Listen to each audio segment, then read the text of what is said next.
मेरा नाम रिया है। मेरी जिंदगी अपने माता पिता के साथ बहुत अच्छे से चल रही थी। मेरी मम्मी मुझसे बहुत प्यार करती थीं। लेकिन फिर कुछ ऐसा हुआ कि सारी खुशियां जैसे खत्म हो गईं और सिर्फ दुख ही रह गए। हम लोग एक साथ संयुक्त परिवार में रहते थे। मैं अपने पूरे परिवार की इकलौती बेटी थी। मेरे 2 चाचा थे और दोनों के 2-2 बेटे थे। मैं ही अपने पापा की अकेली बेटी थी। जब मैं 9 साल की थी तब मेरे पापा का देहांत हो गया। लेकिन मेरी मम्मी बहुत पढ़ी लिखी और होशियार थीं। मेरी मम्मी शुरू से ही नौकरी करती थीं क्योंकि उनकी सरकारी नौकरी थी। पापा के जाने के बाद भी उन्होंने अपनी नौकरी जारी रखी क्योंकि उन्हें मेरी परवरिश करनी थी। मेरी मम्मी किसी पर बोझ नहीं बनना चाहती थीं, इसलिए वो खुद मेहनत करके कमाती थीं और अपना और मेरी देखभाल करती थीं। मम्मी चाहती थीं कि उनकी तरह मैं भी पढ़ लिख कर आत्मनिर्भर बनूं, ताकि अगर कभी कोई कठिन समय आए तो मैं भी किसी पर निर्भर न रहूं। उनकी चाहत थी कि मैं खुद से लड़ना सीखूं और किसी के सामने हाथ न फैलाना पड़े। लेकिन मम्मी नहीं जानती थीं कि बुरा वक्त बहुत जल्दी आ जाएगा और मैं इस काबिल भी नहीं बन पाऊंगी कि उससे लड़ सकूं। बल्कि बुरा वक्त उससे पहले ही आ गया। मैं उस समय इंटर में थी जब मेरी मम्मी के साथ एक बहुत बड़ा हादसा हो गया। मेरी मम्मी स्कूल में टीचर थीं और स्कूल से लौटते समय उनका एक गंभीर एक्सीडेंट हो गया जिसमें उनकी जान चली गई। वो दिन मेरी जिंदगी का सबसे भयानक दिन था। उस दिन मैंने अपनी माँ को खो दिया। मैं कभी सोच भी नहीं सकती थी कि सुबह जो मम्मी मुस्कुराते हुए स्कूल जाने के लिए निकली थीं, वो दिन उनकी जिंदगी का आखिरी दिन होगा। उस दिन के बाद वो मुझसे कभी बात नहीं कर सकेंगी। मैंने अपनी माँ की मौत पर बहुत रोया क्योंकि उनकी मौत मौके पर ही हो गई थी। उन्हें इतना भी वक्त नहीं मिला कि वो आखिरी समय में मुझसे कुछ कह सकें। उनकी मौत के बाद मेरी जिंदगी में मुश्किलें ही मुश्किलें आने लगीं। मेरी मम्मी की मौत पर मेरे मामा मामी भी आए थे। वैसे मेरे 3 मामा थे जिनकी शादी हो चुकी थी और 2 मौसियाँ थीं जिनकी भी शादी हो चुकी थी। मेरी एक मौसी की तो मौत हो गई थी, जबकि एक मौसी और 2 मामा दूसरे शहर में रहते थे। हमारे ही शहर में मेरे बड़े मामा रहते थे। नाना नानी ने मामा को जिम्मेदारी दी थी कि वो अपने सारे भाई बहनों का ख्याल रखें। मेरी माँ ने अपने सारे भाई बहनों की शादी करवा दी थी और वो अपने कर्तव्यों से मुक्त हो चुकी थीं। माँ के जाने के बाद 3 दिन में हमारा घर लगभग खाली हो गया। घर में बस मेरे दोनों चाचा और उनके परिवार ही रह गए थे। मेरे दोनों चाचा अपने अपने काम पर जाने लगे थे। मैं अब तक स्कूल नहीं जा रही थी क्योंकि मैं अपनी माँ की मौत के सदमे से बाहर नहीं आ पाई थी। मैं सारा दिन बिस्तर पर पड़ी रहती थी और रोती रहती थी। धीरे धीरे 1 हफ्ता बीत गया। फिर मेरी चाची ने मुझ पर घर का सारा काम डाल दिया। पहले तीनों देवरानी जेठानी मिलकर घर का काम करती थीं और उनमें अच्छी दोस्ती थी, इसलिए काम का बोझ कभी महसूस नहीं होता था। लेकिन अब मेरी माँ के जाने के बाद उन्होंने मुझे मजबूर कर दिया कि मैं उनके काम करूं, क्योंकि अब मेरे पास कोई सहारा नहीं था। चाचा जी ज्यादातर समय घर से बाहर ही रहते थे। जब रात को वो घर लौटते तो चाची ऐसे दिखाती थीं जैसे उन्होंने मुझसे कोई काम ही नहीं करवाया हो। उन्हें लगता था कि अब मैं उन पर निर्भर हो गई हूं और अब उन्हें ही मेरी जिम्मेदारी उठानी है। मेरे दिन अब रोते हुए ही गुजरने लगे थे। मुझे समझ नहीं आ रहा था कि मैं क्या करूं। मेरी मम्मी की मौत को 15 दिन बीत चुके थे। इस बीच मेरे मामा जी मुझसे मिलने आए। मामा जी को देखकर मैं उनसे लिपटकर फूट फूट कर रोने लगी। मामा जी ने जब मुझे रोते हुए देखा तो उन्होंने मेरी चाची से पूछा कि आखिर मैं क्यों रो रही हूं। चाची ने जवाब दिया कि हम आपकी बेटी के नखरे नहीं उठा सकते। सारा दिन कमरे में बंद रहती है। हम चाहते हैं कि आप इसे अपने साथ ले जाएं। हमने इसलिए आपको बुलाया है। मामा जी को लगा कि वो लोग कोई बहुत ज़रूरी बात करने वाले हैं, लेकिन असल में वो लोग मुझे मामा जी के साथ भेजना चाहते थे। मामा जी ने कहा, कोई बात नहीं, मैं इसे अपनी बेटी की तरह रखूंगा। मामा जी ने मुझसे कहा, तुम अपना सामान पैक कर लो और मेरे साथ चलो। मैंने अपना सामान पैक किया और मामा जी के साथ उनके घर चली गई। मुझे नहीं पता था कि मेरी चाची और चाचा जी ने मामा जी को क्या बताया होगा, लेकिन शायद उन्होंने यही कहा होगा कि मैं अपनी मर्जी से उनके साथ गई हूं, जबकि हकीकत ये थी कि उन्होंने मुझे भेज दिया था। मामा जी के घर पहुंचने के बाद भी मेरी जिंदगी में सुकून नहीं था। जब मैं मामा जी के घर पहुंची तो मामी और उनकी दोनों बेटियां खुश नहीं थीं। उनके चेहरे से साफ था कि वो मुझे नहीं रखना चाहती। मामी ने मामा जी से कहा, तुम इसे क्यों लेकर आ गए? मामा जी ने कहा, ये हमारे साथ रहेगी और तुम इसे अपनी बेटी समझो। अगर इसमें और मेरी बेटियों में कोई फर्क समझा तो अच्छा नहीं होगा। मामा जी की इस बात पर मामी चुप हो गईं, लेकिन मुझे नहीं पता था कि मेरी मुश्किलें और बढ़ने वाली थीं। मामा जी ने मेरा कॉलेज में एडमिशन करवा दिया, लेकिन मामी मुझसे सारे घर के काम करवाती थीं। मैं कॉलेज से लौटकर सारे काम करती।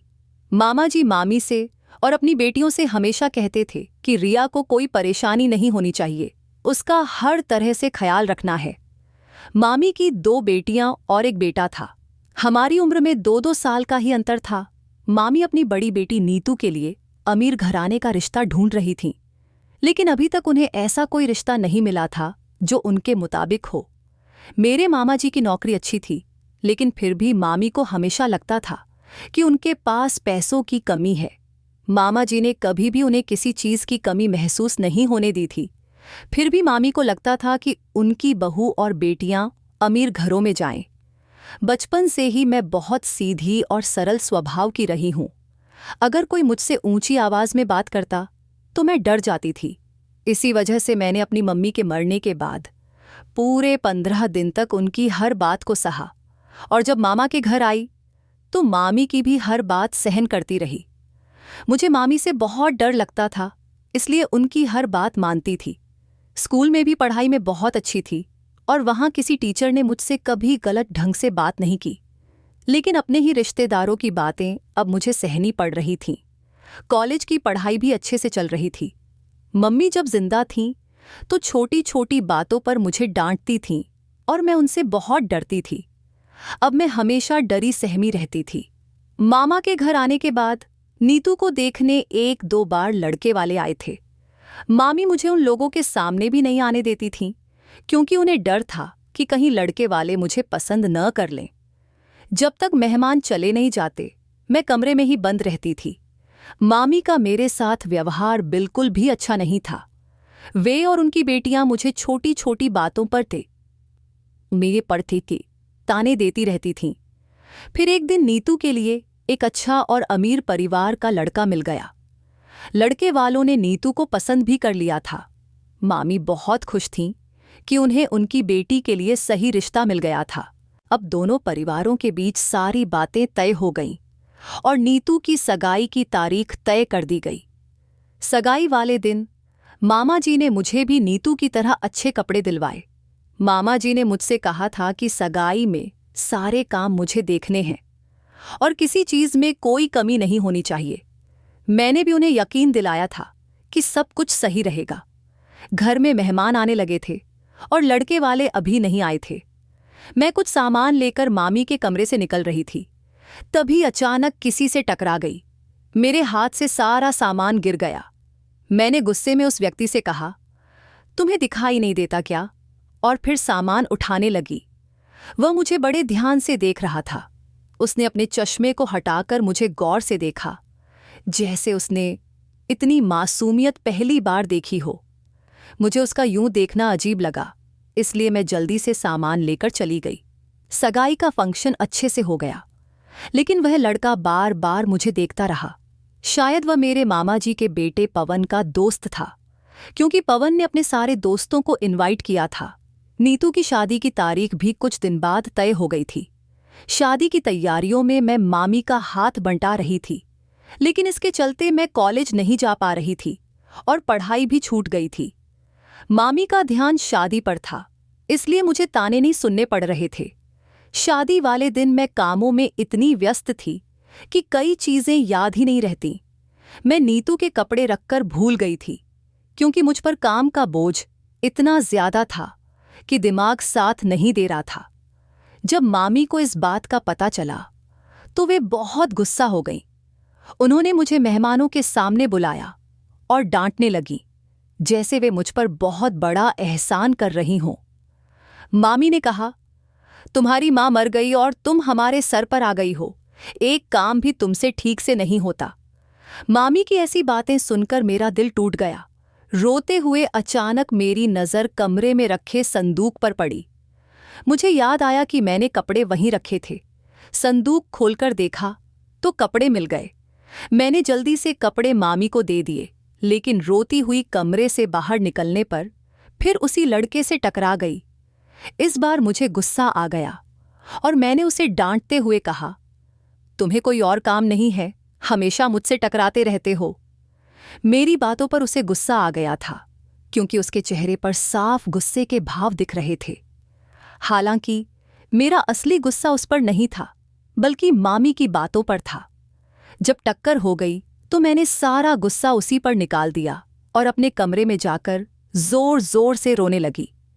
हमें मैरिज हॉल जाना था, क्योंकि बारात आने वाली थी और मैं अभी तक तैयार भी नहीं हुई थी। मामी जी ने मुझसे इतने सारे काम करवाए थे कि मुझे समय ही नहीं मिला। जब काम खत्म कर लिया तो पवन मुझे अपने साथ मैरिज हॉल ले गया। वहां फिर से पवन के दोस्त से सामना हुआ। वह बार बार मुझे देख रहा था, पर मैंने नजरें फेर लीं। नीतू की विदाई के बाद मामी जी ने कहा कि दुल्हन के कमरे का सारा सामान गाड़ी में रखवा दो। जब मैं दुल्हन के कमरे में गई तो एक बार फिर मनीष से टक्कर हो गई। इस बार मुझे और भी गुस्सा आ गया। मैंने कहा, तुम्हारी हर बार मुझसे ही टक्कर क्यों होती है, और तुम यहां दुल्हन के कमरे में क्या कर रहे हो? इस बार मनीष ने चुप्पी नहीं साधी। उसने तेज आवाज में कहा, तुम मुझसे किस लहजे में बात कर रही हो? पहली बार जब हमारी टक्कर हुई थी तो मेरी गलती थी, क्योंकि मैंने तुम्हें आते नहीं देखा, लेकिन दूसरी बार मैं सामने ही देख रहा था। तुम ही मुझसे आकर टकराई थी, और अभी भी मैं पहले से ही इस कमरे में था। तुम खुद आकर मुझसे टकराई। तुम ध्यान से क्यों नहीं चलती? हर बार मुझे ही बातें सुना देती हो। उसकी तेज आवाज़ से मैं डर गई, क्योंकि मैं किसी के डांटने पर अक्सर डर जाती थी। चुपचाप अंदर गई और सामान उठाने लगी। तभी उसने कहा, सामान कहाँ ले जा रही हो? मैंने कहा, मामी जी ने कहा है कि इसे गाड़ी में रखवा दूं। उसने कहा, छोड़ो, पवन ने कहा है कि मैं खुद ये सामान गाड़ी में रखवा दूंगा। मैं बाहर आ गई, लेकिन मुझे एहसास हुआ कि गलती मेरी ही थी। मुझे मनीष से इस तरह नहीं बोलना चाहिए था। पहले ये सोचना चाहिए था कि शायद मेरी ही जल्दबाजी के कारण टक्कर हो रही थी। नीतू की शादी के बाद भी मामी जी मुझे चैन से नहीं रहने दे रही थीं। अब तो वो मुझसे खाना भी बनवाने लगी थीं, जबकि मुझे खाना बनाना नहीं आता था। पहले नीतू ही खाना बनाया करती थी, और अंजू तो कभी कोई काम नहीं करती थी। वह बस कॉलेज जाती और फिर कमरे में बंद होकर जाने किसके ख्यालों में खोई रहती। मैंने मामी जी से कहा, मुझे खाना बनाना नहीं आता। उन्होंने कहा, आजकल सब कुछ मोबाइल में मिल जाता है, इसमें देखकर सीख लो। मैं कुकिंग सीखने में इतनी व्यस्त हो गई थी कि पढ़ाई का बहुत नुकसान हो गया। मामी जी के रोज रोज के कामों से मैं तंग आ चुकी थी, क्योंकि मुझे कॉलेज गए 1 महीना हो गया था। अब मैंने तय कर लिया था कि किसी भी तरह कॉलेज जाऊंगी। अगले दिन मामी जी फिर से काम करवाने लगीं, लेकिन मैं अब पढ़ाई का बहुत नुकसान कर चुकी थी। तैयार होकर कॉलेज जाने लगी तो मामी जी ने देख लिया और पूछा, कहाँ जा रही हो? मैंने कहा, मामी जी, कॉलेज जा रही हूँ, बहुत दिन हो गए हैं। वो कहने लगी, कोई ज़रूरत नहीं है कॉलेज जाने की, घर के काम देखो। नीतू की शादी हो गई, अब तुम घर के काम संभालो। मैंने कहा, मामी जी प्लीज़ मुझे कॉलेज जाने दीजिए, मैं लौटकर सारे काम कर लूँगी। तभी मामा जी आ गए और बोले, अरे बेटा, तुम अभी तक कॉलेज नहीं गईं। मैंने कहा, मैं जा रही थी। मामा जी ने कहा, जल्दी जाओ, तुम्हें देर हो जाएगी। मामा जी की वजह से मैं बच गई और कॉलेज चली गई। कॉलेज पहुंची तो वहां एक और मुसीबत मेरा इंतजार कर रही थी। मेरी 1 महीने की छुट्टियों के कारण बहुत डांट पड़ी और प्रोफेसर ने कहा कि मेरी 2 महीने की फीस बाकी है। मैंने कहा कि मैं जल्द ही फीस भर दूंगी। रात को जब हम खाना खा रहे थे तो मामा जी ने मुझसे कहा, तुम्हारी कॉलेज की फीस भी तो भरनी होगी। मैंने हामी भरी तो मामा जी बोले, मैंने तुम्हारी मामी को फीस के पैसे दे दिए हैं, सुबह उससे ले लेना। अगले दिन जब मैंने मामी से फीस के पैसे मांगे तो उन्होंने कहा मैं पैसे नहीं दूंगी, अब तुम्हें पढ़ाई बंद करनी होगी। मैंने गिड़गिड़ाते हुए कहा, मामी जी प्लीज़ मेरी पढ़ाई मत बंद करवाइए। मेरी मम्मी चाहती थी कि मैं पढ़ लिख कर कामयाब बनूं। मामी कहने लगी, तुम्हारी मम्मी को पढ़ाने के लिए उनके माता पिता थे, लेकिन तुम हमारे सहारे हो। ये जिम्मेदारी माँ बाप की होती है, रिश्तेदारों की नहीं। मैं रोते हुए उनसे मिन्नतें करने लगी, लेकिन मामी ने मेरे बाल पकड़ लिए और धमकी दी कि अगर मैंने मामा जी से कुछ कहा तो मेरा जीना मुश्किल कर देंगी। मैं बहुत रोई और फिर काम में लग गई। मैंने सुना कि मामी मामा से कह रही थीं कि अगले दिन अंजू को देखने के लिए लड़के वाले आ रहे हैं। मामा जी बोले, अच्छा, ये तो बहुत अच्छी बात है। हम चाहते हैं कि अंजू की पढ़ाई खत्म होने से पहले उसका रिश्ता तय कर दें, और जैसे ही उसका यह साल पूरा हो उसकी शादी कर देंगे। इस तरह अंजू भी अपने घर की हो जाएगी। फिर हम रिया के लिए भी कोई अच्छा रिश्ता ढूंढने लगेंगे।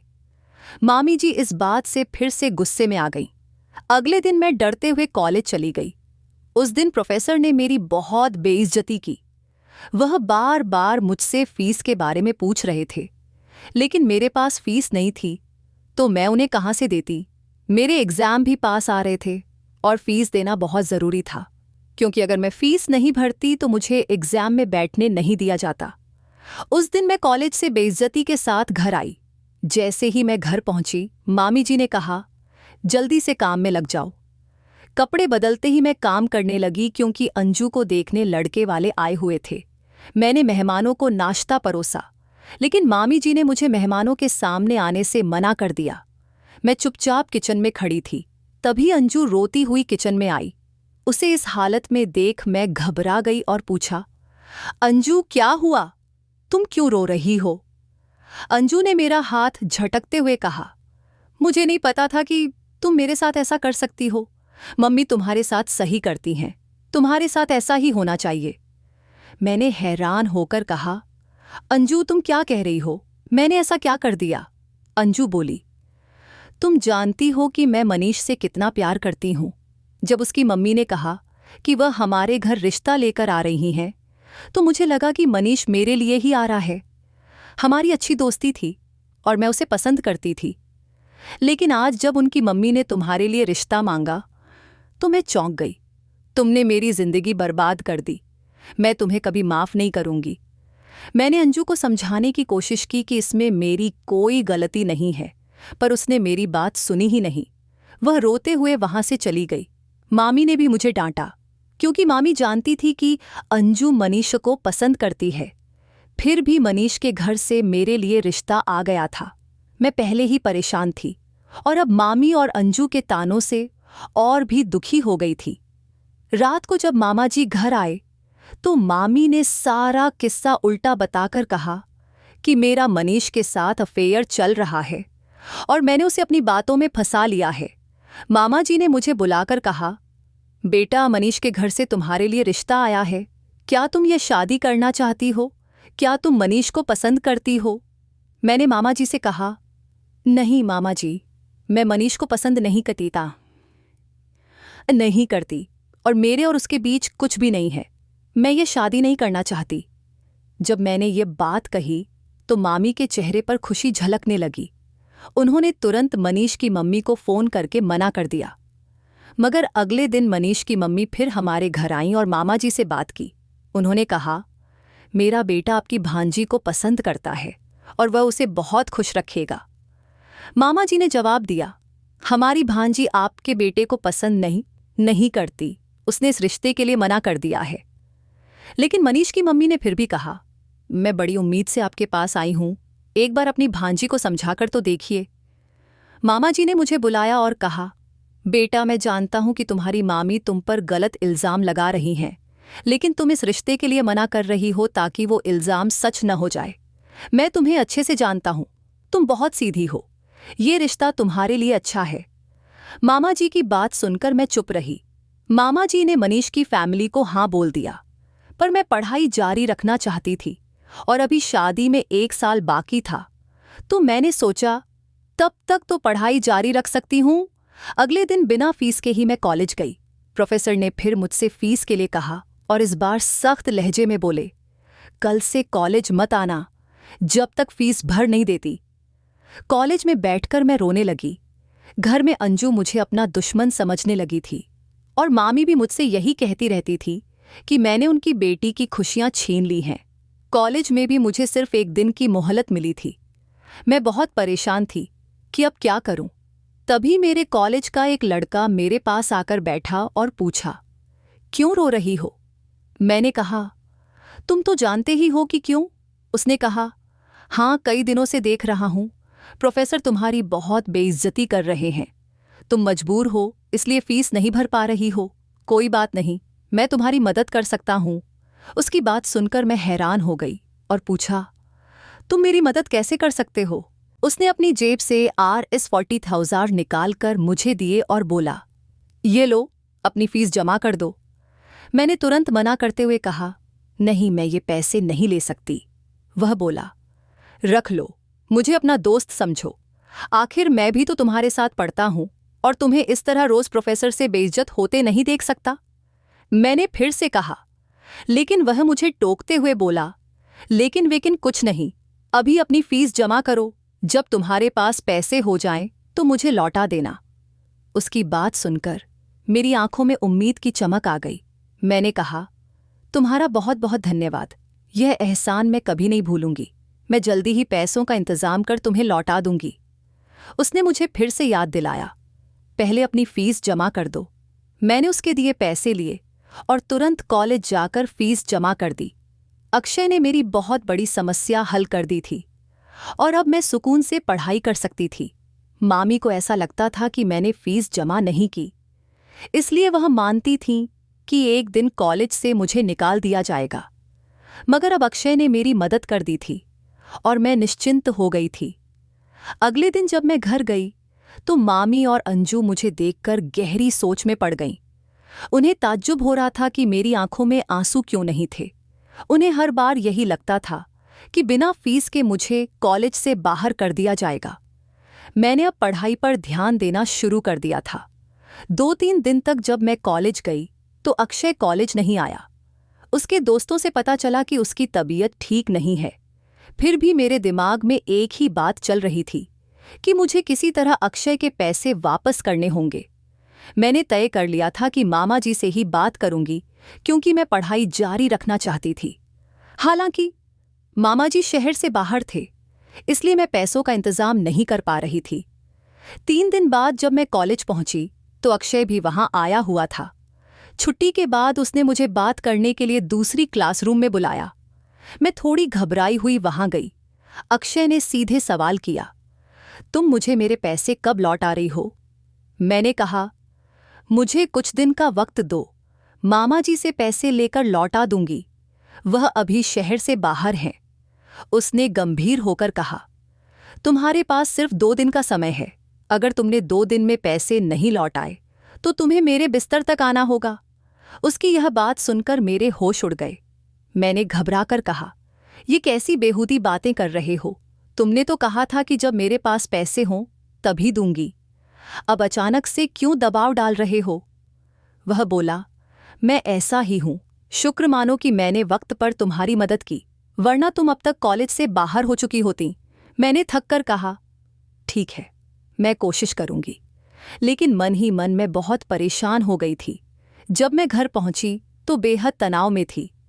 तभी हमारे घर का दरवाज़ा खटखटाया गया। जब मैंने दरवाज़ा खोला तो मनीष खड़ा हुआ था। उसने मुझे देखकर मुस्कुराया, लेकिन मैं बिना कुछ कहे दरवाज़ा बंद करने लगी। तभी उसने मेरा हाथ पकड़ लिया और बोला, आज गुस्सा नहीं करोगी? मैंने हाथ झटककर उसे छोड़ा और तुरंत अपने कमरे में चली गई। मैं नहीं चाहती थी कि मामी या अंजू हमें बात करते देख लें। मनीष कुछ देर बाद चला गया और मैं अपने कॉलेज और अक्षय की बात को लेकर बहुत परेशान थी। मुझे मामी से पैसे लेने ही होंगे। मैंने हिम्मत जुटाकर मामी के पास जाने का फैसला किया, पर देखा कि अंजू भी वहां बैठी हुई थी। मैंने कहा, मामी प्लीज़ मुझे फीस के पैसे दे दीजिए, मैं आगे पढ़ाई करना चाहती हूँ। मामी ने तंज कसते हुए कहा, अभी तक कॉलेज वालों ने तुम्हें निकाला नहीं, तुम्हारे ऊपर तो बहुत सी फीस बकाया है। मैंने उन्हें समझाने की कोशिश की। मेरा एक दोस्त है जिसने मेरी मदद की और फीस भरने के लिए उधार पैसे दिए। अब वह मुझसे अपने पैसे मांग रहा है। आप प्लीज मुझे पैसे दे दीजिए ताकि मैं उसे लौटा सकूं। अंजू मेरी बात ध्यान से सुन रही थी, लेकिन मामी ने साफ मना कर दिया। मेरे पास कोई पैसे नहीं हैं, फिर से किसी और से मदद मांग लो। मामी ने मेरी बात मानने से इनकार कर दिया। मैं शर्मिंदा होकर उनके कमरे से बाहर निकल आई। पूरी रात मैं चिंता में रही और सुबह होते ही अक्षय का फोन आ गया। उसने कहा, तुम्हारे पास अब सिर्फ 24 घंटे बचे हैं। कॉलेज जाने पर उसने फिर वही बात दोहराई और कहा, तुम्हारे पास अब सिर्फ 16 घंटे बाकी हैं। अगर पैसे नहीं लौटा पाई तो कल मेरे घर आ जाना। मैंने उससे मिन्नत की, प्लीज मुझ पर यह जुल्म मत करो। मैं कोशिश कर रही हूं, तुम्हारे पैसे जल्द लौटा दूंगी। लेकिन अक्षय किसी भी तरह मानने को तैयार नहीं था। उसने कहा, या तो पैसे दो या कल मेरे घर आओ। मैं बहुत डरी हुई थी। मेरे पास रोने के अलावा कोई और रास्ता नहीं था। मैं चुपचाप कॉलेज के लिए तैयार हुई, लेकिन मेरे कदम धीरे धीरे अक्षय के घर की ओर बढ़ रहे थे। पूरे रास्ते मेरा मन भयानक सोचों से घिरा हुआ था। न जाने मेरे साथ क्या होने वाला है।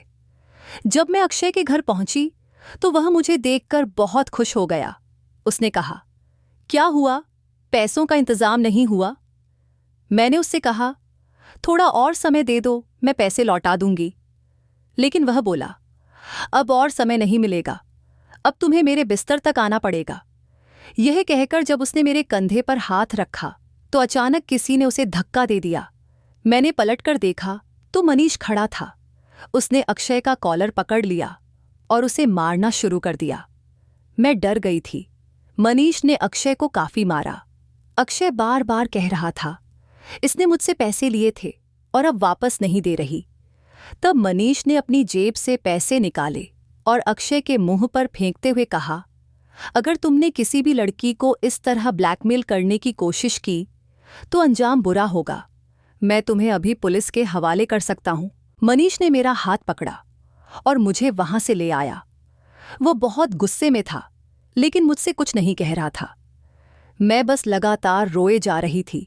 मनीष ने मुझे घर पहुंचाया। घर पर मामा जी भी आ चुके थे। मनीष ने मामा जी को सारी बात बता दी। मामा जी को यह सुनकर बहुत बड़ा झटका लगा। उन्होंने मामी से पूछा, तुमने इसे पैसे क्यों नहीं दिए? मैं तो हर महीने तुम्हें पैसे देता था। मामी खामोश थीं और फिर कहने लगीं, आप मुझ पर गुस्सा क्यों निकाल रहे हो?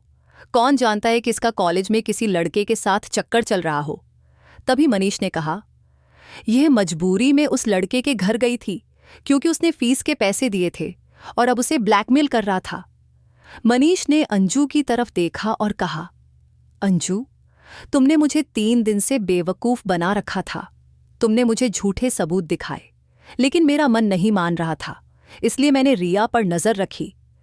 आज जब मैंने उसे कॉलेज की बजाय अक्षय के घर जाते देखा तो मैंने उसका पीछा किया। जब मैंने उसे अक्षय के सामने गिड़गिड़ाते देखा तो मुझे सब समझ आ गया। अंजू खामोश हो गई। मामा जी ने उससे पूछा, तुमने ये सब क्यों किया?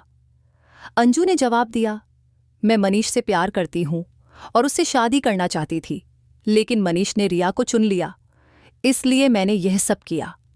मामा जी को बहुत गुस्सा आया। उन्होंने मामी को भी डांटते हुए कहा, अगर मनीष सही समय पर वहां नहीं पहुंचता तो न जाने क्या होता। तुम्हारी एक गलती से रिया कितनी मुसीबत में पड़ गई। मामा जी ने मनीष का शुक्रिया अदा किया और कहा, मैं जल्द ही तुम्हारी शादी रिया से करवा दूंगा। मामा जी ने मुझसे कहा, अगर तुम्हें पैसों की जरूरत थी तो तुम मुझसे कह सकती थी। मामी की बात पर ध्यान नहीं देना चाहिए था। मैंने कहा, मामी ने मुझे मामा जी को कुछ भी बताने से मना किया था। यह सुनकर मामा जी और गुस्से में आ गए और मामी और अंजू को घूर कर देखा। फिर वे कमरे से बाहर चले गए। मामी और अंजू भी चुपचाप चली गईं। कमरे में अब सिर्फ मैं और मनीष थे। मनीष ने मुझसे कहा, मैं तुमसे बहुत प्यार करता हूं। तुम बहुत मासूम हो और इस दुनिया से अनजान हो। तुम्हें समझना होगा कि यह दुनिया बहुत खराब है। सीधे सादे लोग यहां नहीं टिक पाते। मनीष की बातों ने मुझे सोचने पर मजबूर कर दिया। मैंने तय कर लिया कि अब से मैं किसी से डरूंगी नहीं। जितना हम डरेंगे लोग हमें उतना ही डराएंगे। मुझे साहस दिखाना होगा। इसके बाद काफी वक्त बीत गया, लेकिन उस दिन के बाद मैंने कभी डरना नहीं सीखा। लोग अक्सर औरतों को कमजोर समझते हैं, खासकर उन्हें जिनके पास कोई सहारा नहीं होता। मगर अब मनीष का साथ मिल गया था। उसने मुझे हमेशा सपोर्ट किया, मेरी पढ़ाई पूरी करवाई और हम शादी के बंधन में बंध गए। अब जब मैं अपने ससुराल में खुशहाल जिंदगी बिता रही हूं, तो मामी का रवैया भी मेरे प्रति बदल गया है। अंजू ने भी अपनी गलती की माफी मांग ली। आज मैं मनीष के साथ एक सुखी जीवन बिता रही हूं और उम्मीद करती हूं कि जो लड़कियां मेरी यह कहानी सुन रही हैं, वे भी मेरी तरह डरना छोड़ दें और मजबूती से अपना रास्ता तय करें। इस दुनिया में हिम्मत और समझदारी से काम लेना बहुत जरूरी है। अगर आपको हमारी कहानी पसंद आई हो तो इसे लाइक और चैनल को सब्सक्राइब करें, ताकि अगली अपडेट आपको सबसे पहले मिले।